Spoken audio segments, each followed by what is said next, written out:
প্রভু হে, তুমি ছাড়া কোনো উপাস্য নাই, তুমি মহাপবিত্র, আমি পাপী, আমি গুনাহগার, আমায় ক্ষমা করো।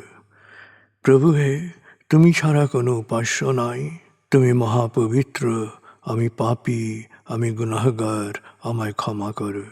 প্রভু হে, তুমি ছাড়া কোনো উপাস্য নাই, তুমি মহাপবিত্র, আমি পাপী, আমি গুনাহগার, আমায় ক্ষমা করো।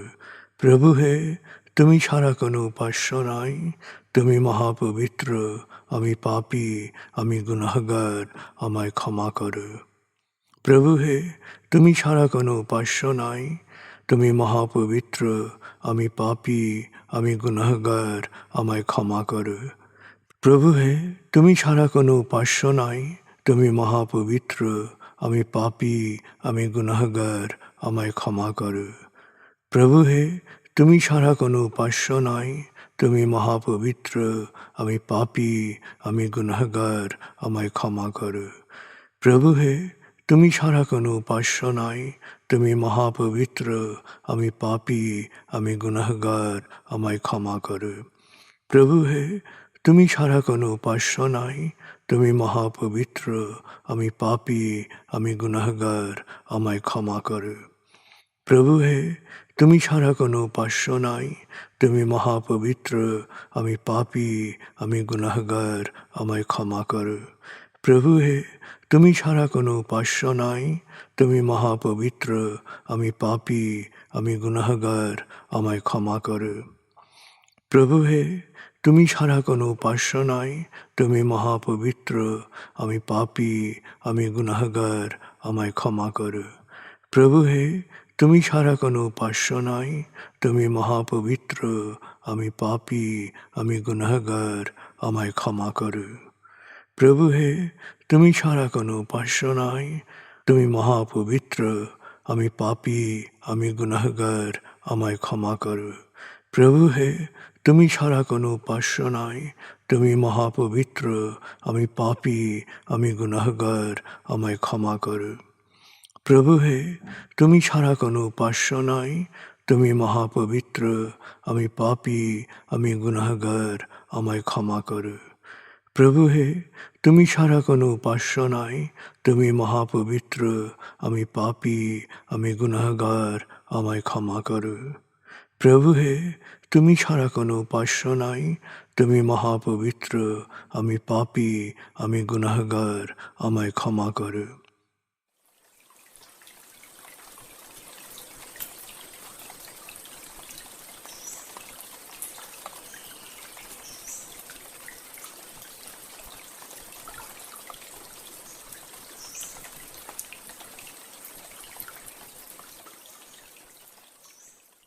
এবার আমরা সূরা তাকবীর এর মর্মবাণীর অংশ বিশেষে ডুবে যাব। তারপর ডুবে যাব আজকের জন্য নির্ধারিত সূরার তেলাওয়াত ও মর্মবাণীতে। 81 সূরা তাকবীর। দয়াময় মেহেরবান আল্লাহর নামে। যখন সূর্য অন্ধকারে ঢেকে যাবে, যখন তারকারাজি নিজেদের আলো হারাবে, যখন পর্বতমালা মরীচিকার ন্যায় উধাও হবে, যখন পূর্ণ গর্ভবতী উটনী পরিত্যক্ত হবে, যখন সকল বন্য পশুকে একত্র করা হবে, যখন সমুদ্রের জলরাশি স্ফীত হবে, যখন দেহে আবার আত্মা সংযুক্ত হবে, যখন জীবন্ত কবর দেয়া শিশুকন্যাকে জিজ্ঞেস করা হবে কি অপরাধে তাকে হত্যা করা হয়েছিল, যখন প্রত্যেকের আমলনামা দেখানো হবে, যখন আকাশের আবরণ সরানো হবে, যখন জাহান্নামের আগুন গনগনে লাল করা হবে, যখন জান্নাতকে দৃশ্যমান করা হবে, সেদিন প্রত্যেকেই জানতে পারবে কি পরিণতির জন্যে সে নিজেকে প্রস্তুত করেছে, বুঝতে পারবে কি করা উচিত ছিল আর কি করা উচিত হয়নি। সাক্ষী আবর্তনশীল নক্ষত্র, কক্ষপথে দৃশ্যমান গ্রহসমূহ যা এক সময় অদৃশ্য হয়, সাক্ষী রাতের অবসান মুহূর্ত এবং প্রভাতের আগমন কাল। নিশ্চয়ই এই কোরআন আরশের সার্বভৌম অধিপতির নিকট উচ্চ মর্যাদা সম্পন্ন সম্মানিত রসুলের মুখ নিঃসৃত, যার কথা অবশ্যই বিশ্বাসযোগ্য ও মানা উচিত।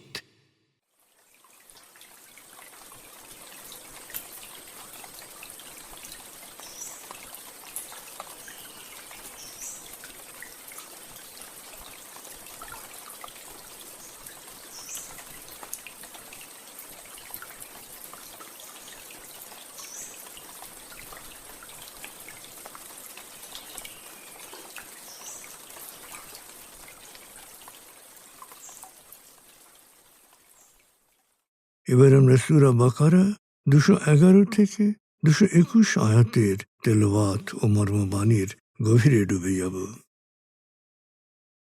2 সূরা বাকারা। বিসমিল্লাহির রহমানির রহিম।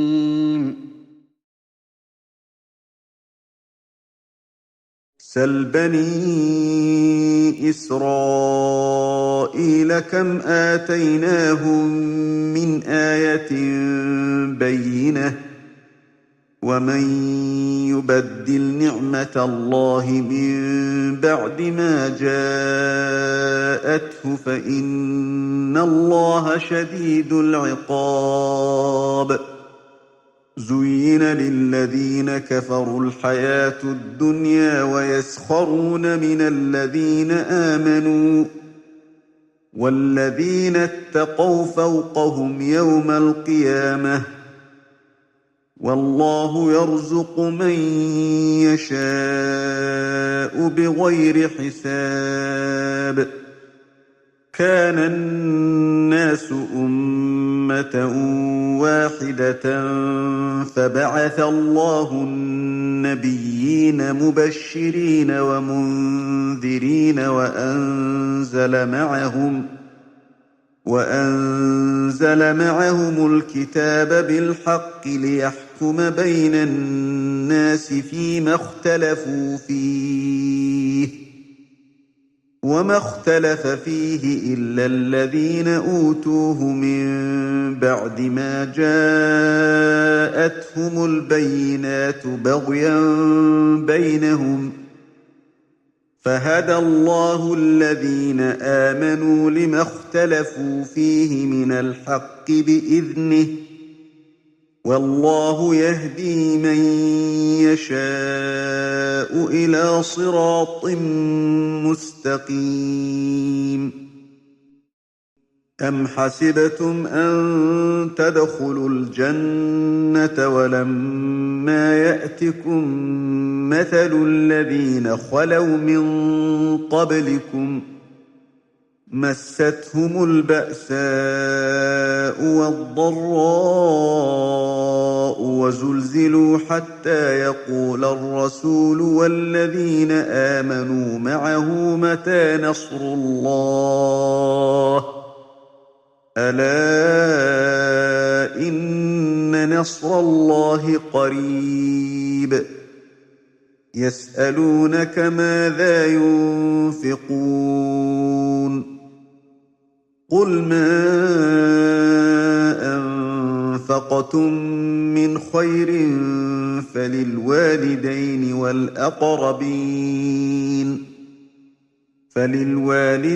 والأقربين واليتامى والمساكين وابن السبيل وما تفعلوا من خير فإن الله به عليم.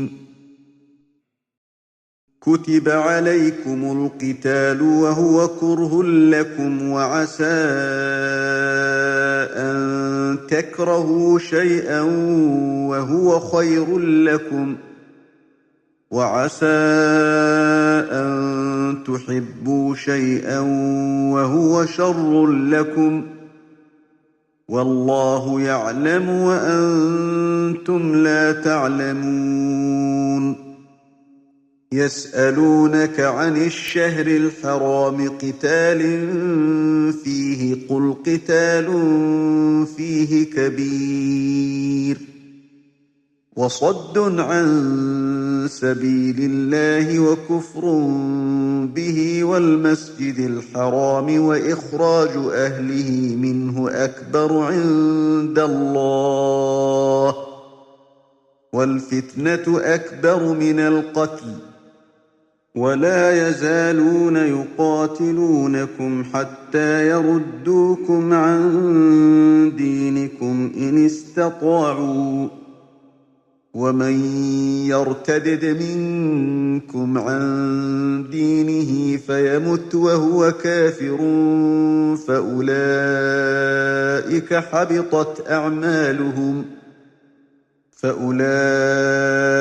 حبطت أعمالهم في الدنيا والآخرة وأولئك أصحاب النار هم فيها خالدون إن الذين آمنوا والذين هاجروا وجاهدوا في سبيل الله أولئك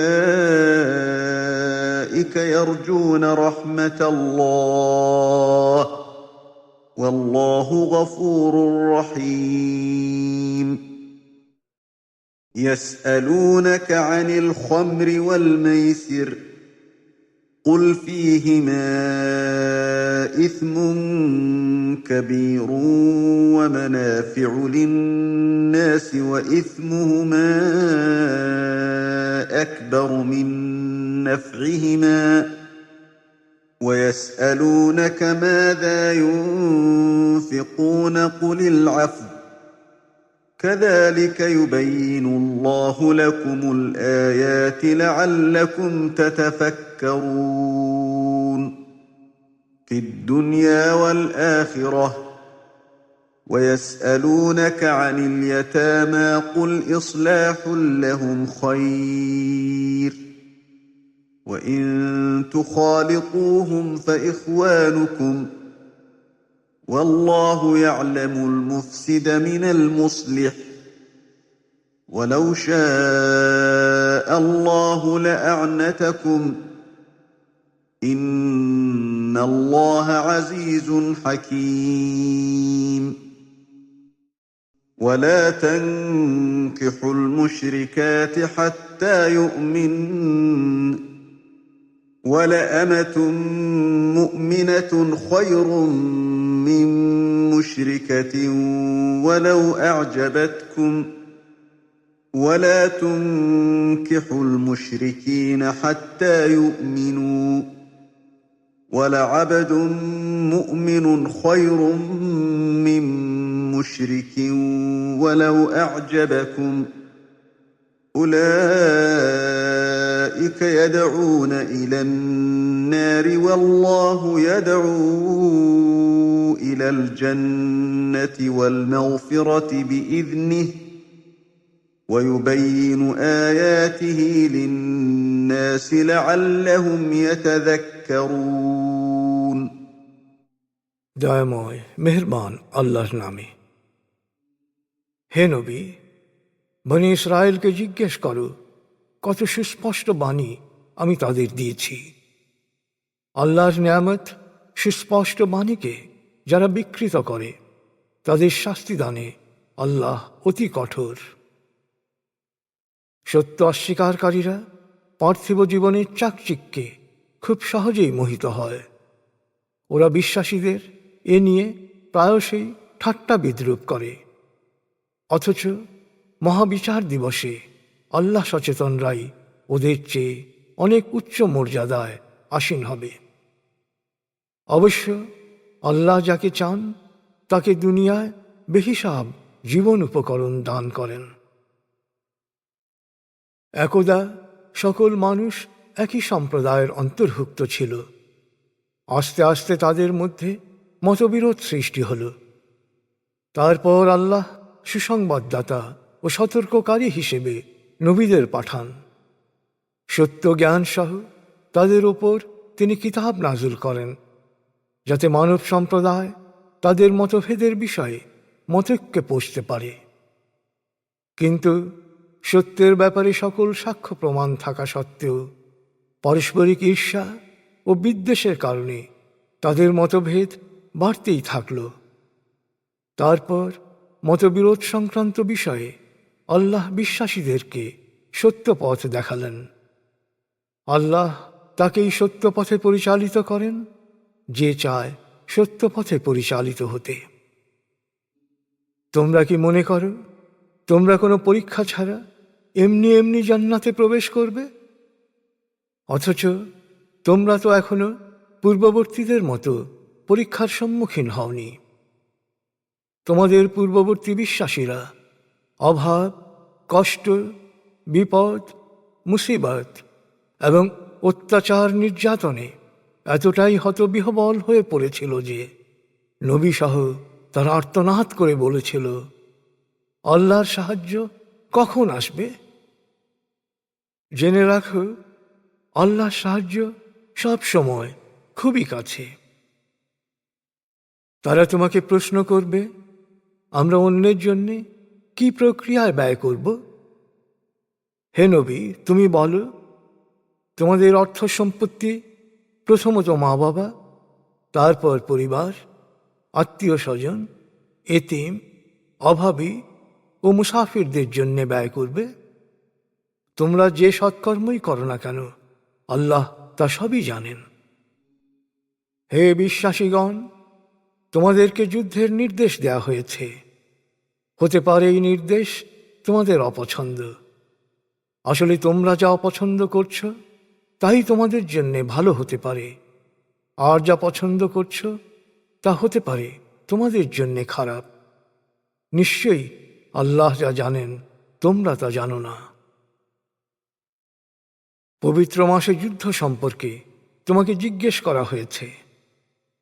তাদের বলো, যুদ্ধ নিশ্চয়ই একটা ভয়ঙ্কর বিষয়, কিন্তু আল্লাহর কাছে তার চেয়েও ভয়ঙ্কর বিষয় হচ্ছে আল্লাহর পথে মানুষকে বাধা দেয়া, আল্লাহকে অস্বীকার করা, কাবা শরীফে ইবাদত করতে বাধা দেয়া, সেখানকার অধিবাসীদের বাড়িঘর থেকে তাড়িয়ে দেয়া। আসলে জুলুম, নিপীড়ন, হত্যার চেয়েও গুরুতর অপরাধ। যদি ওদের পক্ষে সম্ভব হতো তাহলে তোমরা সত্য ধর্মত্যাগের ঘোষণা না দেয়া পর্যন্ত ওরা তোমাদের বিরুদ্ধে লড়াই করে যেত। কিন্তু তোমাদের মধ্য থেকে কেউ যদি সত্য ধর্মত্যাগের ঘোষণা দাও এবং সত্য অস্বীকারী হিসেবে মারা যাও, তাহলে তার সকল কর্ম নিষ্ফল হবে। জাহান্নাম হবে তার ঠিকানা, সেখানেই সে থাকবে চিরকাল। আর যারা সত্য বিশ্বাস করেছে, হিজরত করেছে, আল্লাহর পথে সর্বাত্মক সংগ্রাম করেছে, তারা সঙ্গতভাবেই আল্লাহর অনুগ্রহ প্রত্যাশা করতে পারে। আল্লাহ অতীব ক্ষমাশীল, পরম দয়ালু। লোকজন মদ ও জুয়া সম্পর্কে তোমাকে জিজ্ঞেস করছে। বলো, দুটোই গুরুতর ক্ষতিকারক। ওতে কিছু কিছু উপকারও আছে, তবে উপকারের চেয়ে ক্ষতির পরিমাণ অনেক অনেক বেশি। তারা তোমাকে জিজ্ঞেস করছে, আল্লাহর পথে কি ব্যয় করব? বলো, প্রয়োজনের অতিরিক্ত সব কিছুই ব্যয় করতে পারো। এভাবেই আল্লাহ তার বিধানসমূহ সুস্পষ্ট বলে দেন, যাতে তোমরা দুনিয়া ও আখিরাত উভয় স্থানের জন্যেই চিন্তা করতে পারো। তারা জিজ্ঞেস করছে, এতিমদের ব্যাপারে কি করব? বলো, তাদের জন্যে সুব্যবস্থা করা উত্তম। আর তোমরা যদি তাদের সাথে একত্রে থাকো তবে তারা তোমাদের ভাই। আল্লাহ অবশ্যই হিতকারী আর অনিষ্টকারীর মধ্যে পার্থক্য করবেন। আল্লাহ ইচ্ছে করলেই এ বিষয়ে তোমাদের উপর কষ্টকর দায়িত্ব দিতে পারতেন। মনে রেখো, আল্লাহ সর্বশক্তিমান, প্রজ্ঞাময়। বিশ্বাসী না হওয়া পর্যন্ত শরিককারী নারীকে বিয়ে করো না। শরিককারী নারী তোমাদের মোহিত করলেও একজন বিশ্বাসী দাসী তার চেয়ে উত্তম। সত্য ধর্মে বিশ্বাসী না হওয়া পর্যন্ত শরিককারী পুরুষের সাথে তোমাদের মেয়েদের বিয়ে দিও না। উচ্চবংশীয় শরিককারী পুরুষ তোমাদের মোহিত করলেও একজন বিশ্বাসী দাস তার চেয়ে ভালো। শরিককারীরা তোমাদের জাহান্নামের দিকে ডাকে, আর আল্লাহ তোমাদের অনুগ্রহ করে জান্নাত ও ক্ষমার দিকে আহ্বান করেন।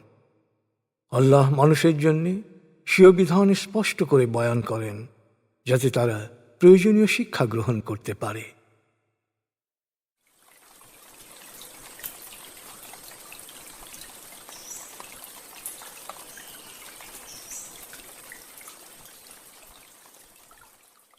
আপনি এতক্ষণ মর্মবাণীর গভীরে ডুবেছিলেন।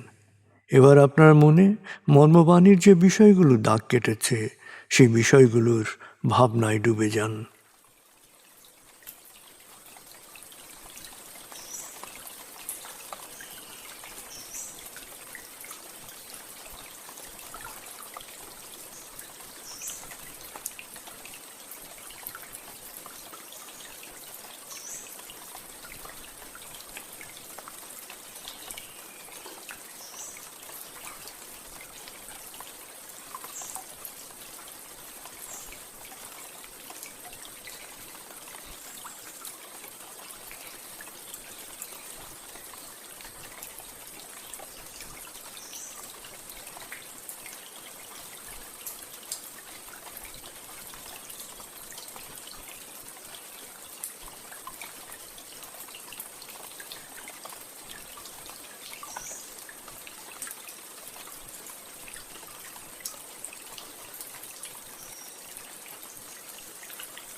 এবার আমরা জিকির ও দোয়ার গভীরে ডুবে যাব।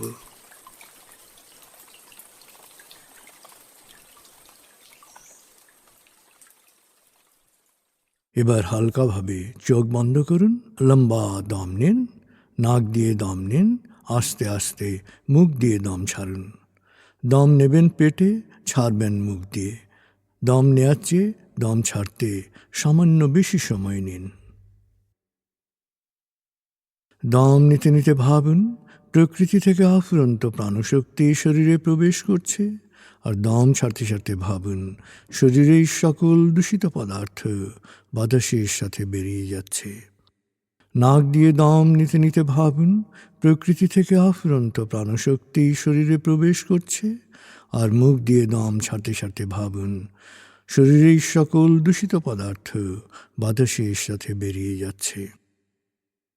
দম নিতে নিতে ভাবুন, প্রকৃতি থেকে অফুরন্ত প্রাণশক্তি শরীরে প্রবেশ করছে। দম ছাড়তে ছাড়তে ভাবুন, শরীরের সকল দূষিত পদার্থ বাতাসের সাথে বেরিয়ে যাচ্ছে।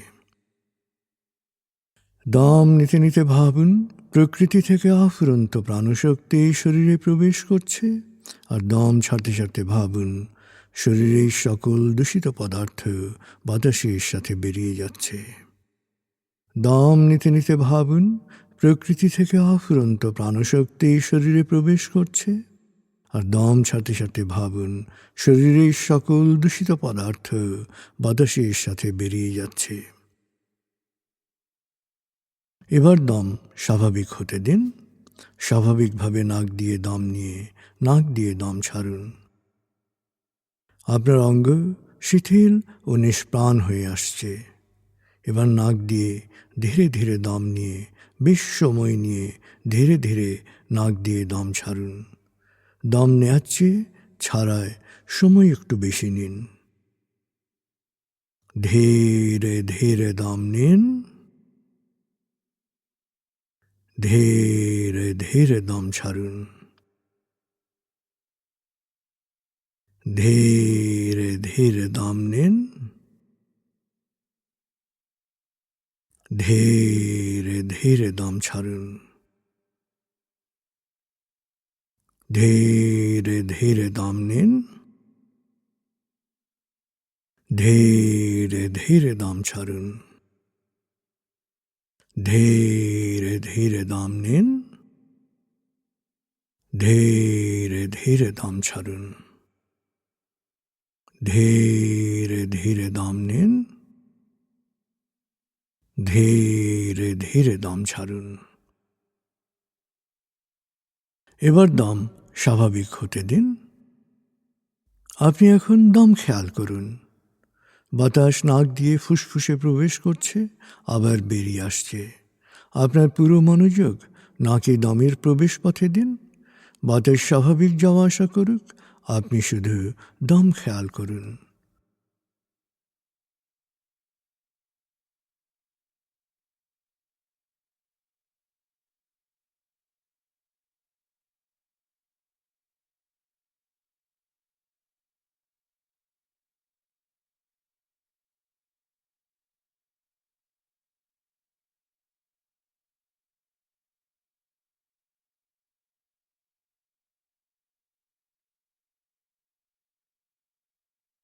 অনুভব করুন আপনার শরীর ভারী লাগতে শুরু করেছে।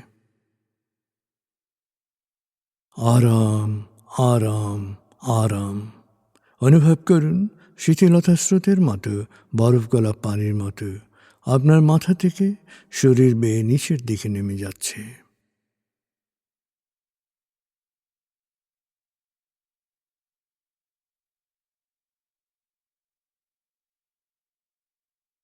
আপনি এখন পুরোপুরি শিথিল।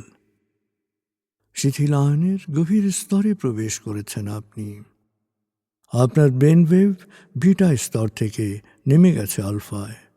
মনের বাড়ির পথে আপনি এখন আলফা স্টেশনে এসে পৌঁছেছেন। এই স্টেশনে আপনার জন্য রয়েছে বিশেষ ওয়েটিং রুম। আলফা স্টেশন থেকে আপনি এখন মনের বাড়িতে যাচ্ছেন। আমি গণনা শুরু করছি। 19। আপনি কল্পনা করুন শীতল নীল স্নিগ্ধ আলো বর্ষিত হচ্ছে আপনার উপর। আলোয় আপনি অবগাহন করছেন। আলোর এক সুন্দর পথে আপনি যাচ্ছেন মনের বাড়িতে। 18, 17, 16, 15। আলোর পথে পৌঁছে যাচ্ছেন মনের গভীর থেকে গভীরে। 14, 13, 12, 11। গভীর থেকে গভীরে। 10, 9, 8, 7, 6। গভীর থেকে গভীরে। 5, 4, 3, 2, 1, 0। আপনি পৌঁছে গেছেন মনের বাড়িতে। অনুভব করুন